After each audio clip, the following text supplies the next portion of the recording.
Assalamualaikum warahmatullahi wabarakatuh. Waalaikumsalam. Kawan-kawan semuanya, dimanapun berada, semoga sehat selalu, masih dalam lindungan Allah Subhanahu Wa Taala. Jumpa lagi bersama kami di sini di channel ngobrolin yang horor-horor tentunya. Masih seperti biasa ada Mas Ayung nih, yang akan menemani kita semuanya kurang lebihnya di 30 menit ke depan. Ya, silakan Mas Ayung. Ya, terima kasih Bang Ogan atas waktunya, atas tadi pembukanya ya. Aku tanya kawan-kawan dulu seperti biasa, Bang. Assalamualaikum warahmatullahi wabarakatuh. Bismillahirrahmanirrahim. Apa kabar kawan-kawan ngobor semua? Semoga semua dalam keadaan baik, sehat dan selalu bahagia tentunya kapanpun dan dimanapun saatnya. Kembali jumpa lagi dengan kami berdua di ngobor. Ada Bang Ogan, ada saya di sini. Kita akan bercerita horor seperti biasa. Tak lupa kami ucapkan terima kasih untuk teman-teman yang selalu setia, yang masih selalu setia kepada kami, mendukung kami dalam bentuk apapun. Semoga dikembalikan lagi oleh Gusti Allah Ta'ala dengan sesuatu yang lebih baik ya Bang ya. Oke, langsung aja ke cerita. Ya, horor Bang, cerita horor ini loh Bang. Iya, jangan cengar-cengir gitu. Namanya ngobor ya harus horor. Ya, harus horor. Iya. Dari zaman dulu hingga sekarang, Bang, kematian masih menjadi sebuah momok ya, menakutkan bagi sebagian orang, bahkan sebagian besar sekali orang begitu kan. Jadi sebagian orang itu ya peristiwa kematian, apalagi menjadi mati, walaupun mati itu sebuah hak hidup ya. Ya yang namanya hidup pasti mati, tetap aja serem. Tergantung matinya, Mas. Iya. Caranya gitu, Mas. Jadi ada berita kematian, ada orang meninggal, tentu walaupun sekarang udah bergeser, seringkali kita bahas di sini, anak-anak sekarang udah gak kayak anak dulu, tapi ini pernah ada sebuah peristiwa menyeramkannya yang dialami oleh seorang teman. Sebut saja namanya Budi, sing gampang-gampang bewis, karena dia gak mau namanya disebut langsung. Saat itu dia menjadi seorang mantu. Ya, akhirnya beda tempat, beda budaya, pasti ya. Ya, beda juga pandangan tentang sesuatu hal, kecuali yang tentang ketauhidan, tentang syariat itu kan mutlak ya. Tapi untuk tata cara kan banyak hal yang berbeda.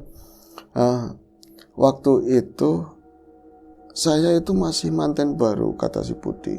Masih manten baru, lagi seneng-senengnya mengarungi hidup malia rumah tangga.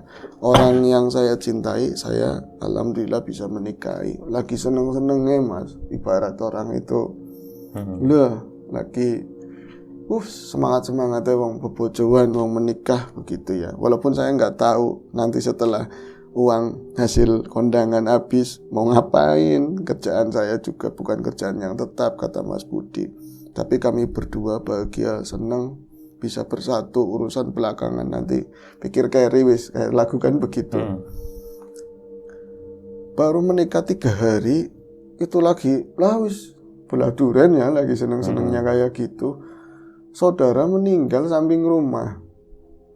Kan angel Bang. Maksudnya di sisi lain kita lagi berbahagia, dan hari itu ada berita duka, bukan orang jauh, masih keluarga, dan orang tersebut pemuda ya, dia punya andil besar juga dalam pernikahan kami, ikut bantu-bantu macam-macam banyak hal. Masa iya saya manusia itu layak untuk senang-senang, untuk macam-macam, kan pekewuh, bahasa Jawanya itu pekewuh.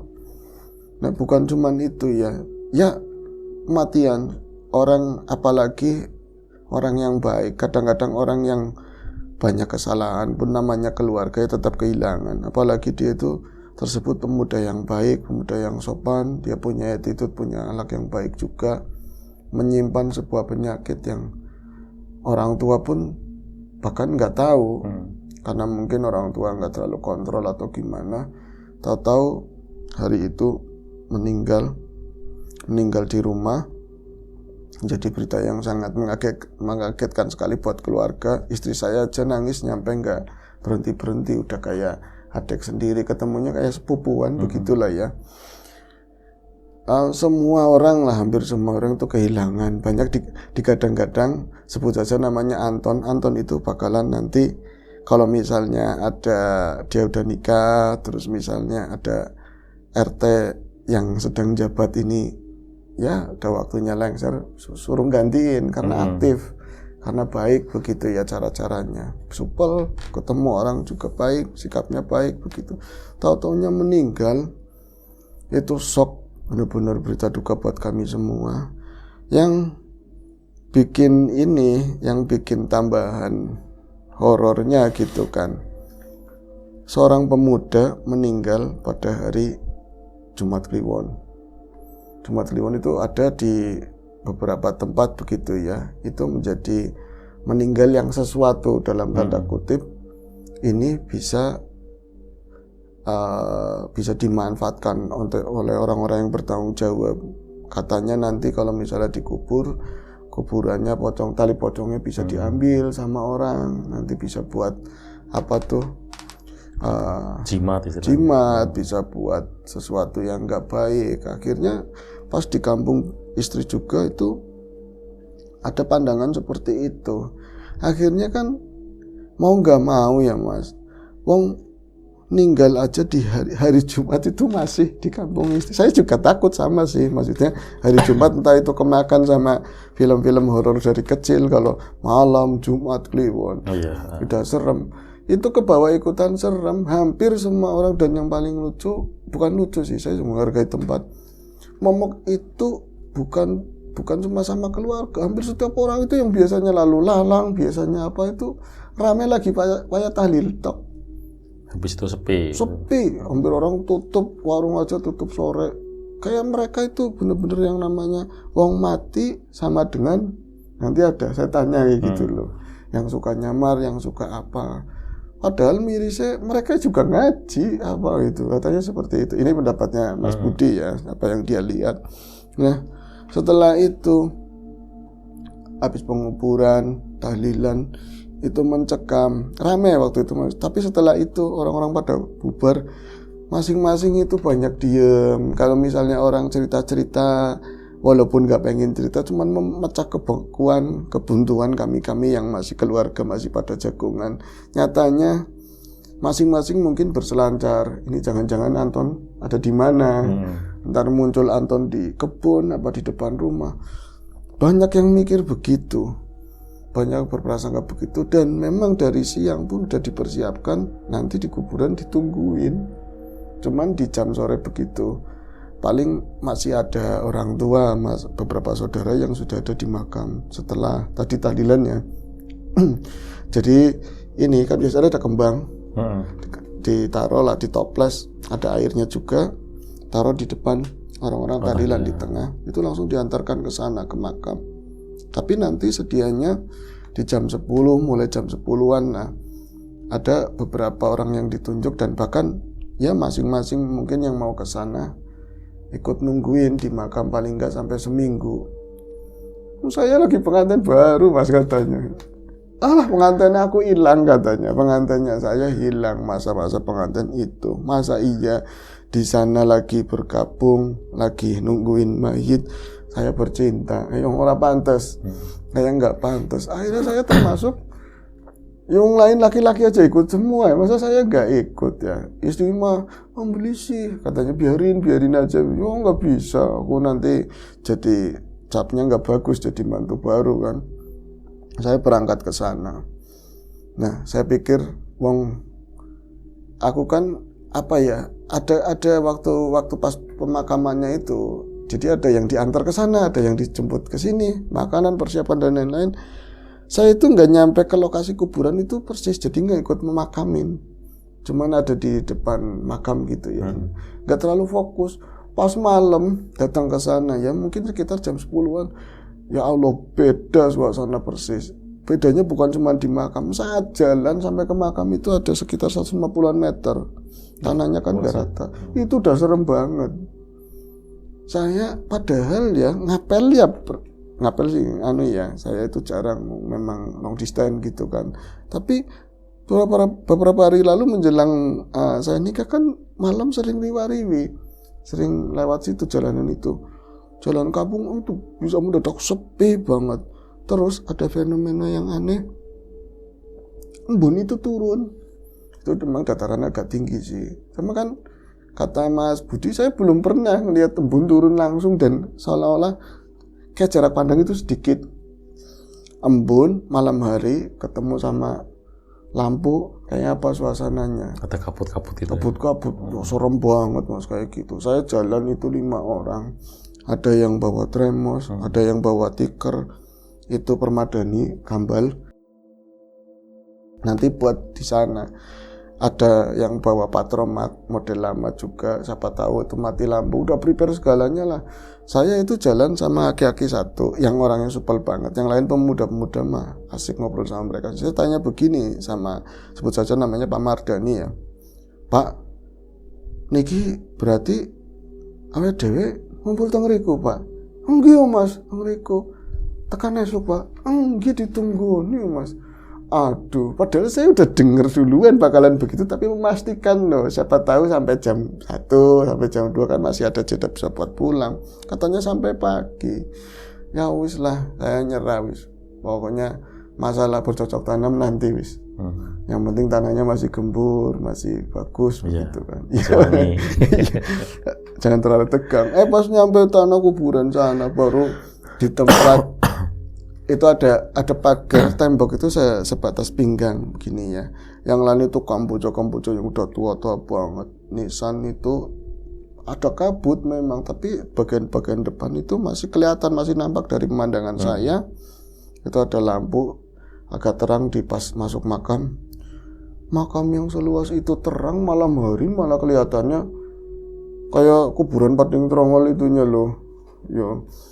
Suara cenggerek apa jangur tuh krik kencang banget tuh, nambahin ini bener-bener Jumat Kliwon yang sesungguhnya dia bilang. Dan memang kuburannya tuh sudut sana jauh, dekat kali. Jadi yang kelihatan cuma ada pendar di tengah kabut kayak gitu, pendaran listrik, lampu listrik tuh nyalur dari lampu utama. Saya nggak ngomong apa-apa, cuman pemuda-pemuda yang berempat apa berlima itu ngomong, kan ada ya, kasih sana kuburan sana ya. Iya kuburannya di sana. Hati-hati melangkai, ini akeh kabut, banyak kabut nanti kesandung-sandung, patuk-patuk. Saya kayak apa ya Mas? Ada antara ikhlas nggak ikhlas, tapi mau ngapain lagi? Mana waktu itu musim rada hujan, memang jarang-jarang, tapi kan tanah itu diinjek, di sendal itu ngelabut gitu ya. Udah mikirnya kalau ada muncul sesuatu, saya lari. Aduh, ini bisa ketepal-tepal gitu loh. Terus lah. Saya penakut, bukan apa-apa. Pas sampai pas kuburannya si Anton itu, ternyata yang saya perkirakan cuman ada bapaknya Anton sama saudara-saudara 1-2. Ternyata di situ ada sekitar mau 15-an orang, ramai banget. Saya tahu pas sudah mendekat kan, banyak orang ngobrol, ternyata ramai. Di situ itu tambah rasa takut hilang semuanya. Walaupun pemandangan serem, kayak orang-orang lagi nungguin bola lah, bola main kayak gitu rame. Pada gelar-gelar terus. Wah, ini nggak bakal tromak, siapin patromaknya. Ada yang bawa martabak, bawa apa aja. Itu wedangan dibikin.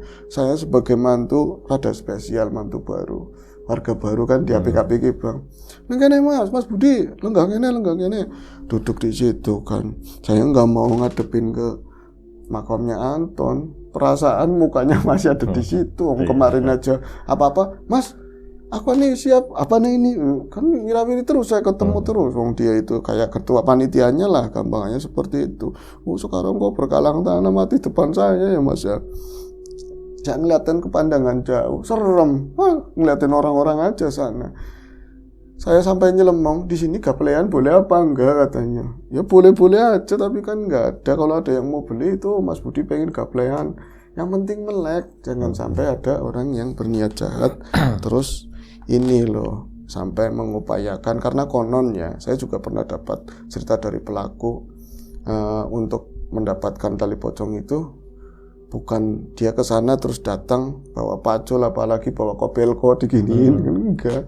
Tapi emang masuk ke lingkungan itu pun udah telanjang bulat, merangkak segala macam kayak gitu, dan dia ngorekin tanah harus pakai tangan. Ketika ngambil juga harus pakai gigi kayak gitu.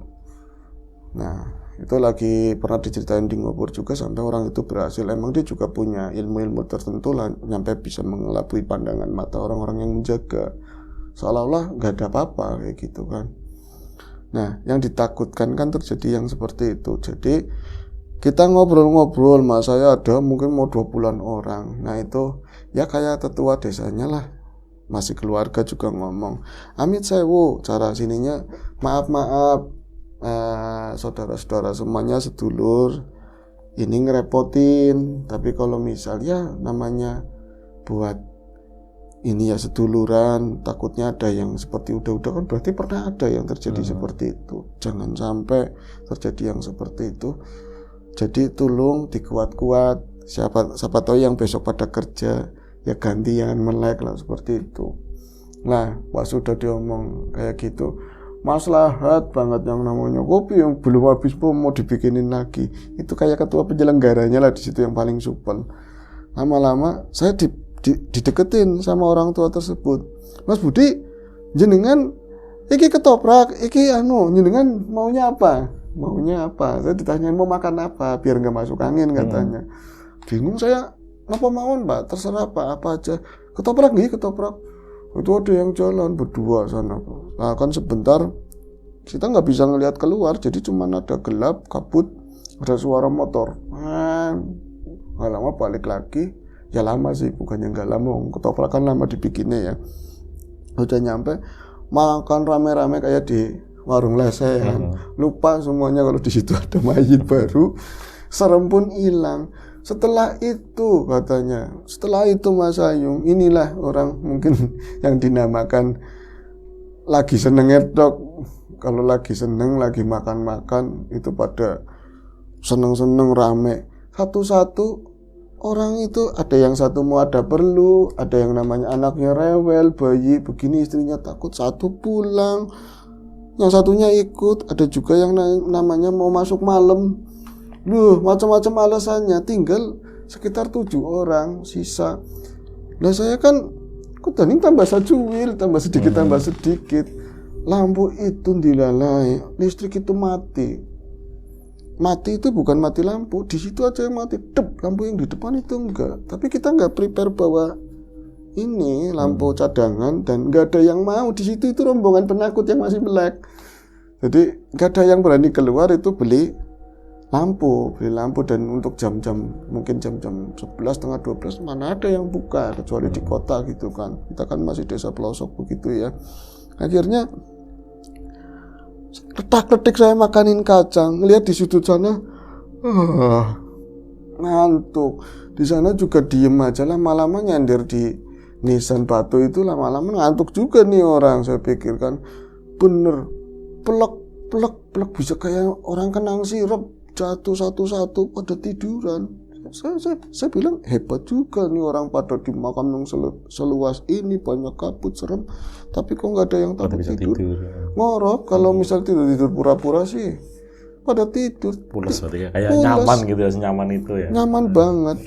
Nah ini tinggal satu bapak-bapak yang tadi itu yang ngomong, Mas jenengan maunya apa, beli apa.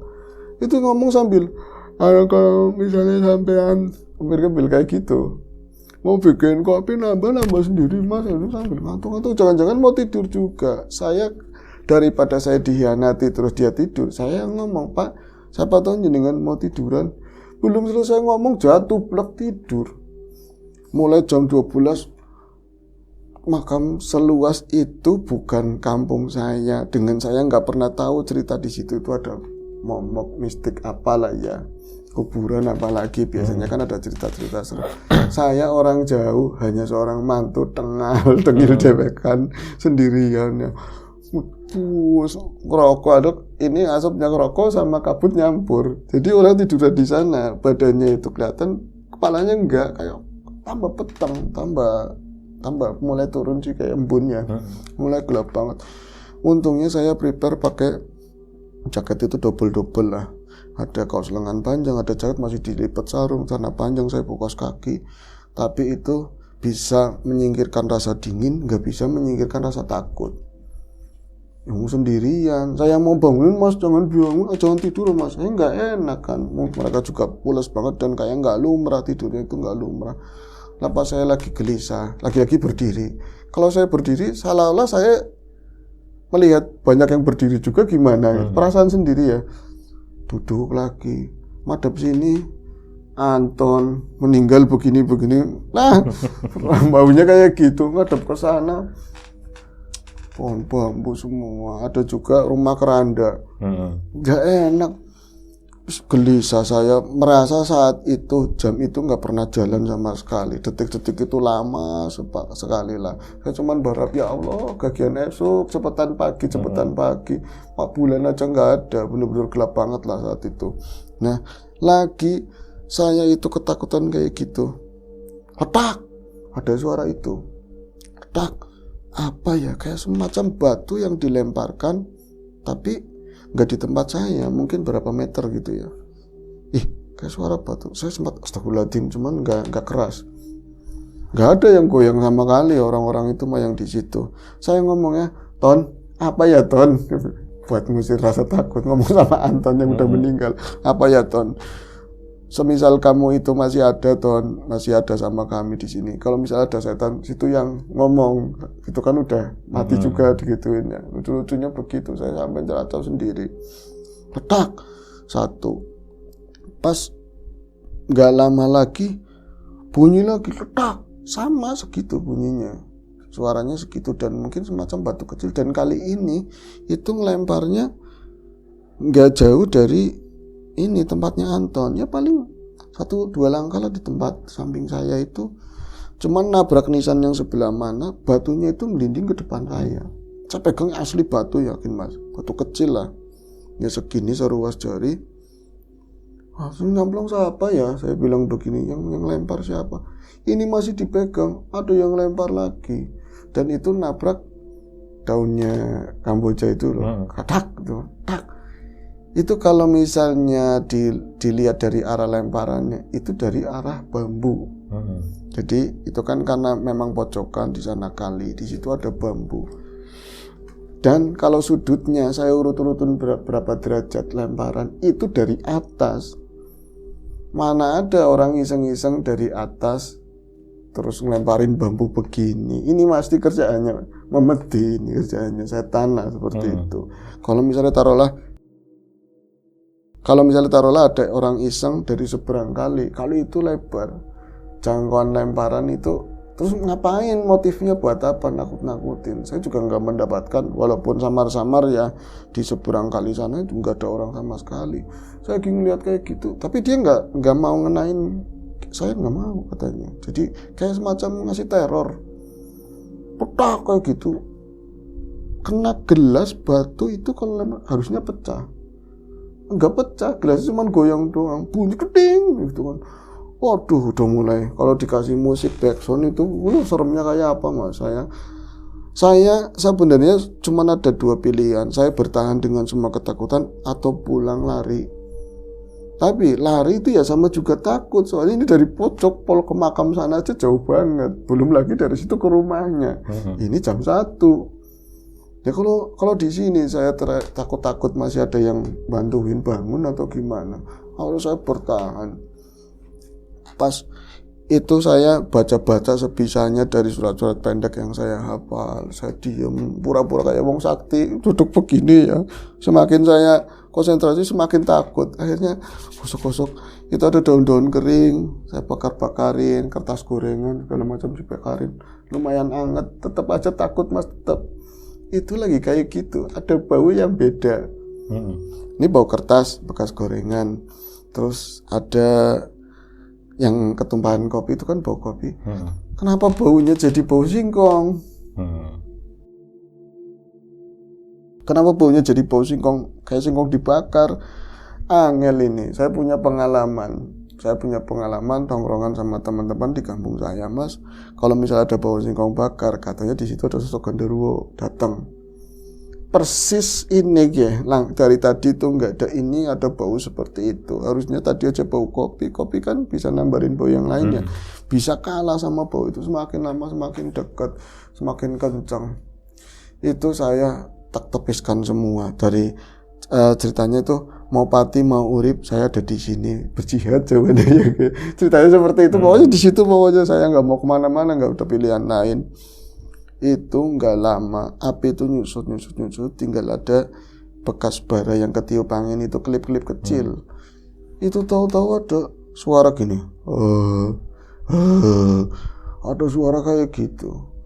Saya melihat ke anak-anak yang lainnya, oh itu ngorok mungkin. Tapi kan saya masih ngeliat mulutnya. Yang lain ada yang nggak ngorok ya. Yang ngorok itu 2-3 orang, tapi kepalanya kayak beradu di situ lah ya. Mereka itu ngoroknya stabil dan suaranya begitu. Ini suaranya beda. Bunyinya kayak itu, gede banget. Lama-lama bunyinya gede kayak gitu. Aduh, saya keringet mulai keluar, merinding semuanya saya. Akhirnya nggak ada pilihan lain. Itu yang tadinya sarung di sini, saya buat tutupan. Tinggal cuman matanya aja begitu. Itu Mas, langkah berikutnya yang saya ambil.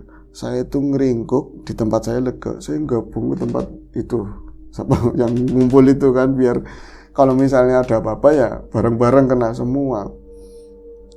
Saya tutupin pakai sarungnya lebar ya. Sarung itu kan sebenarnya nggak nyampe, kalau saya rada tinggi, kaki pasti kelihatan. Kaki saya tekuk. Itu lama nggak ada suara apa-apa. Bau itu masih ada. Oh, ada bau itu kencang banget, masih ada. Suaranya udah nggak ada. Cuman kan saya menunggu, entah nggak tahu apa yang saya tunggu. Tahu-tahu sarung saya ada yang narik dulu, gitu. Saya tarik lagi begini. Guyonan lah, kayak gitu. Jangan bercanda kayak gitu. Jangan aja guyonan, bahasa Tegalnya begitu. Jangan bercanda lah.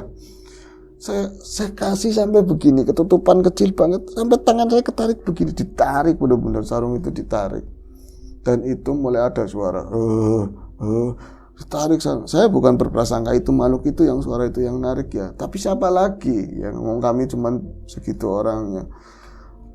Ditarik lagi, saya bertahan lagi sambil baca-baca ketakutan. Itu pun saya nimbulin gerak yang sengaja saya sikut, nggak ada satupun yang bangun sama sekali. Dan saya waktu itu udah ketakutan, saya benci banget sama orang situ lah pokoknya. Ngomong apa gede, ngomong ngetok, mau apa namanya, mau jaga, mau melek.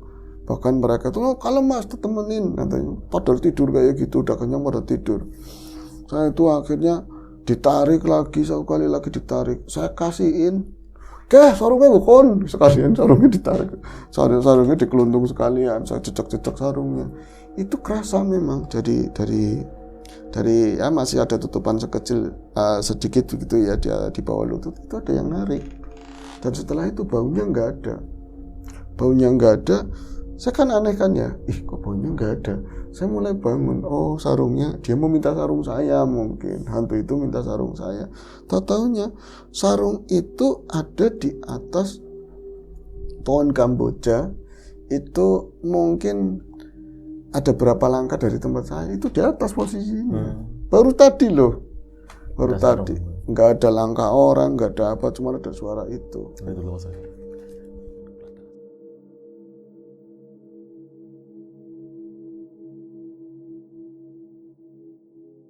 Iya. Jadi sarung itu malah adanya di Kamboja. Sarungnya nangsang ning kana. Siapa yang bawa ke situ? Apa? Saya pikirannya semacam-macam banget, masih takut. Terus berarti benar-benar tadi itu ada orang yang narik, apa ngerjain saya atau apa. Saya tenang-tenangin kan.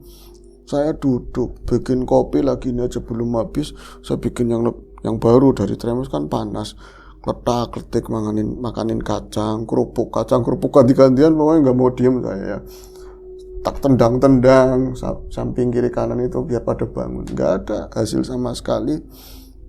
Akhirnya saya itu cuman bisa pasrah, yang penting cepat pagi. Ada suara ayam berkokok, tahu-taunya masih saya lihat di handphone masih jam segitu juga, 1:30 itu Mas. Dan kabut itu semakin tebal, semakin dingin. Saya di situ ada karpet yang plastik aja, saya giniin air tuh, udah embun berarti kan, udah embun. Saat kayak gitu, saya mendengar suara-suara burung yang saya kenal banget. Ini suara gaok katanya. Gaok itu apa ya? Gagak. Suara kayak gitu, suara gagak. Wah. anak-anak bahaya ada aja gitu kan. Saya baru mending tadi ada, kalau habis ini saya dapat emas apa dapat ajian apa ada pusaka mending ya. Saya buat menghibur diri kayak gitu. Ya Allah, Yanto Anton saya niatnya jadi sedulur mau kok saya digangguin begini gitu kan. Pas ada suara gagak kayak gitu, ngartinya saya dia itu bakalan muter-muter atau emang di kampung itu biasa ada begitu. Kok bisa-bisanya burung itu ada nemplok di Kambojaan di depan saya paling berapa meter. Di tempat sarungnya Mas Ayung berarti. Sarungnya itu ini sarungnya Mas Budi itu enggak sebelah depan saya. Ya. Itu ada di situ. Itu nemplok di situ kan ya. Aduh. Dan dia itu burung ya, laganya sih harusnya kayak burung. Dia tuh cuman plek dan matanya atau cocotnya itu, cucuknya itu ngeliatin ke saya terus. Hantu mesti hantu, burung hantu, burung gagak Mas. Saya bilang, enggak Mas, ini burungnya burung gagak hantu Mas. Ketara sih ketahuan kayak gitu laga-laganya.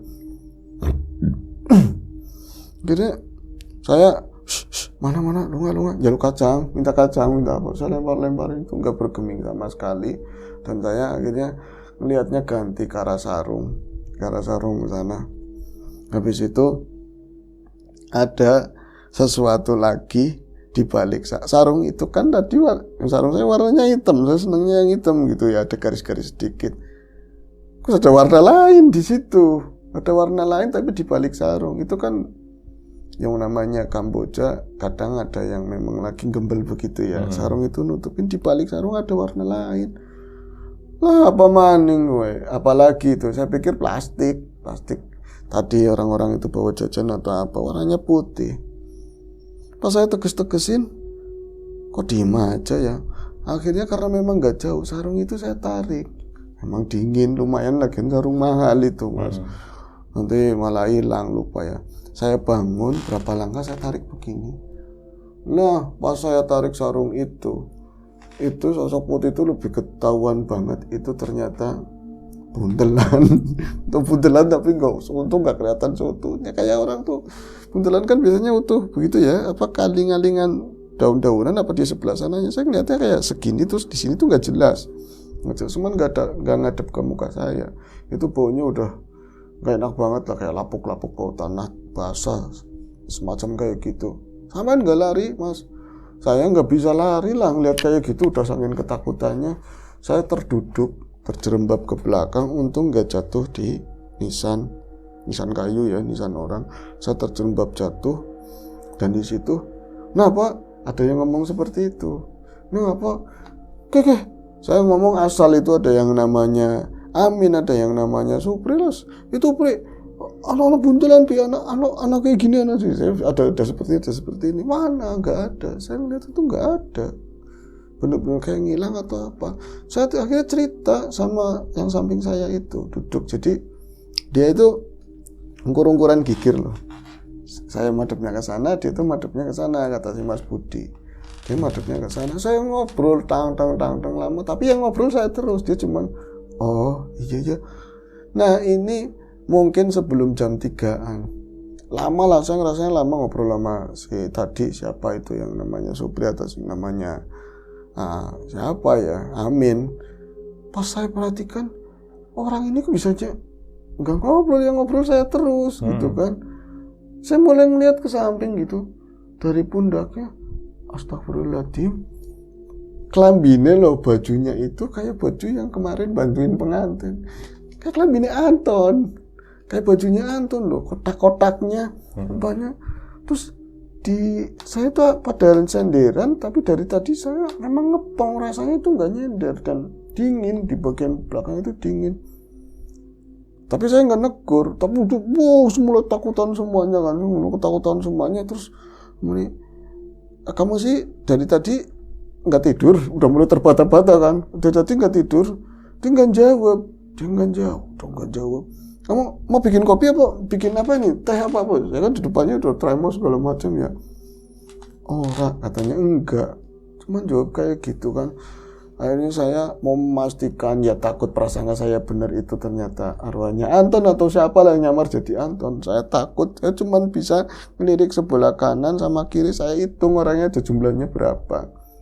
Itu sisa 7 berarti ya. Itu 7 orang. Sebelah sana 4, sebelah ini 3. Pas 7.